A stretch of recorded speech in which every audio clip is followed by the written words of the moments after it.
اور ہم نے آسمان اور زمین کو اور جو مخلوقات ان دونوں کے درمیان ہے اس کو کھیل تماشے کے لیے پیدا نہیں کیا۔ اگر ہم چاہتے کہ کھیل کی چیزیں بنائیں تو اگر ہم کو کرنا ہی ہوتا تو ہم اپنے پاس سے بنا لیتے، نہیں بلکہ ہم سچ کو جھوٹ پر کھینچ مارتے ہیں تو وہ اس کا سر توڑ دیتا ہے اور جھوٹ اسی وقت نابود ہو جاتا ہے۔ اور جو باتیں تم بناتے ہو ان سے تمہاری ہی خرابی ہے، اور جو لوگ آسمانوں میں اور جو زمین میں ہیں سب اسی کا مال ہیں، اور جو فرشتے اس کے پاس ہیں وہ اس کی عبادت سے نہ تکبر کرتے ہیں اور نہ اکتاتے ہیں، رات دن اس کی تسبیح کرتے رہتے ہیں، نہ تھکتے ہیں نہ تھمتے ہیں۔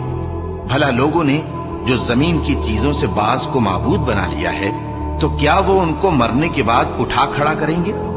اگر آسمان اور زمین میں اللہ کے سوا اور معبود ہوتے تو زمین و آسمان درہم برہم ہو جاتے۔